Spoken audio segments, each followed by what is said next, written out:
Now, hundreds of thousands of homes and businesses across Victoria are still without power as the state battles what's being referred to as one of the largest outage events in the state's history. It comes after the state was lashed by severe storms which damaged power lines and transmission towers and knocked out all four generators at Loy Yang Power Station. The state government is now warning that it could take weeks to fully restore the network. Joining me now is National Senator Matt Canavan. Matt, what does this say about our ability to cope without these power stations, which many people are desperate to shut down? Well, Rita, I think what you can say is that the plans we've got are failing. The people running our electricity grid, all the governments in charge of electricity have all signed up to this net zero madness. They've all been telling us that we can shut down our reliable coal-fired power stations and replace them with mythical renewable energy, and their plans are failing and failing before our eyes. Now, they'll try and blame everybody else for their problems, but the facts are that they're the ones in charge. The buck has got to stop with these green zealots that have taken over our energy system, and hundreds of thousands of Victorians have paid the price overnight and still today because of this. This is going to cost small businesses hundreds of millions of dollars in lost custom today. They won't be compensated for that. It's an enormous amount of pain, and we're only just really getting started. Of course, we still have 18 coal-fired power stations across the country. They want to shut all of them. If this is what happens when one coal-fired power station goes out because of a transmission line going down, what's going to happen when we shut them all? And we're getting reports also that renewables weren't working too well yesterday because it was too hot. The solar panels weren't working as planned. And when it's too windy, apparently that's an issue as well for wind power. I mean, how does that work? They don't work when it's cloudy, they don't work when there's no wind, and they work when there's too much.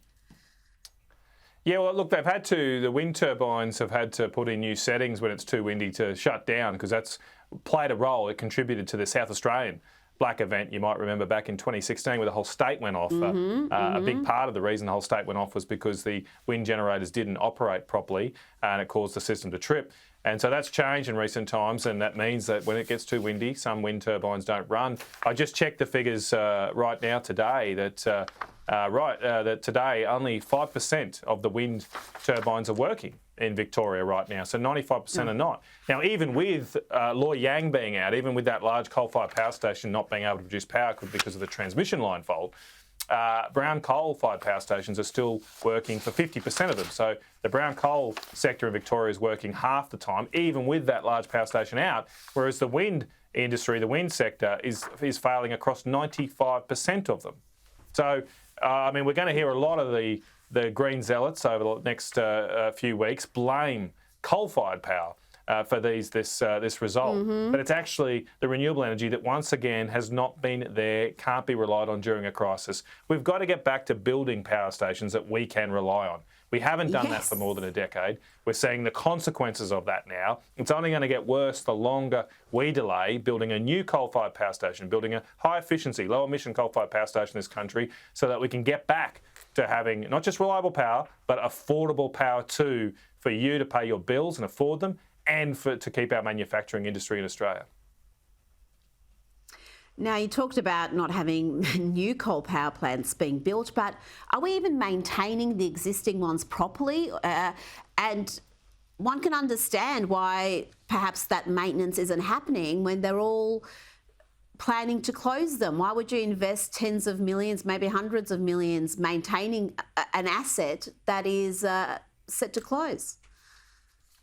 Well, exactly right, Rita. Just think about your own circumstances. If the government told you that, hey, look, that car you've got, we're going to ban it in a few years' time. You won't be able to use it. You won't be able to drive it in a few years' time. You're probably not going to change the oil that much. You're probably not going to get the big services done because why bother pay for that if the whole machine's going to be scrapped within a few years? And that's the situation facing coal-fired power station owners now, where the government's saying we're going to forcibly take your station off the market. Why would they spend sometimes hundreds of millions of dollars doing the overhauls that are usually needed?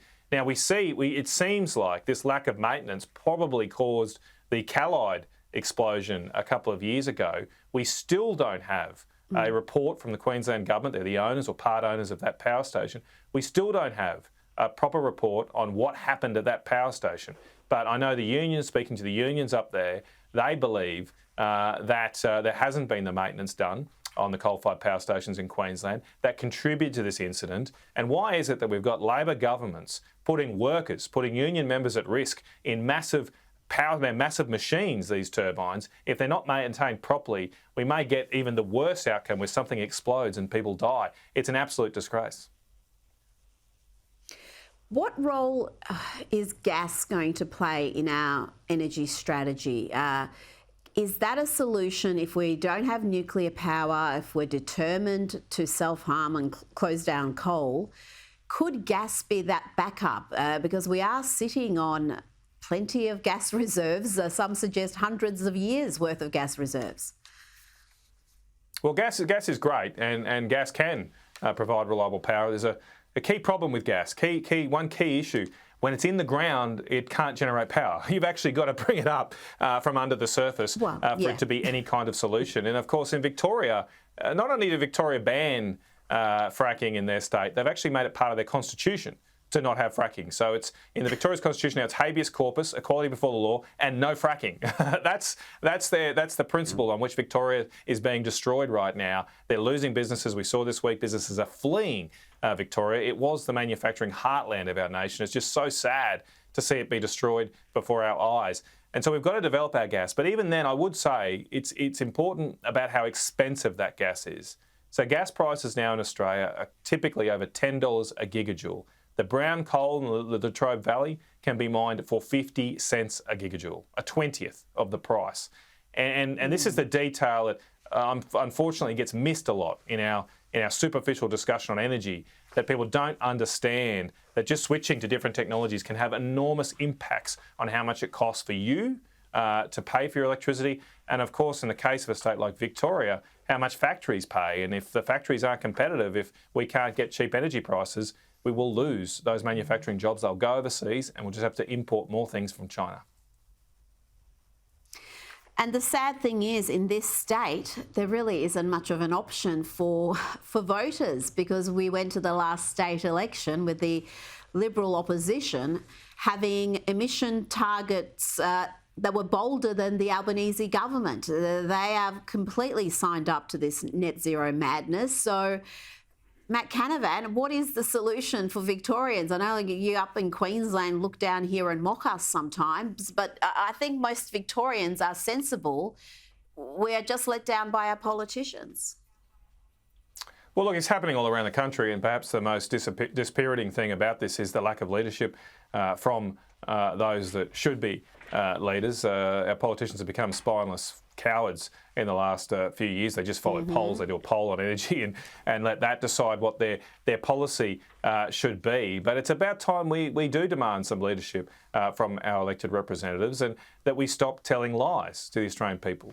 I can tell you right now, most of the politicians that have signed up to this net zero madness know that it's a big fat lie. They know there's no way of delivering net zero emissions. They just want to they think it's a way of protecting their jobs. They think, these politicians, these spineless politicians think that they need to parrot this net zero nonsense because it will help them stay in a job.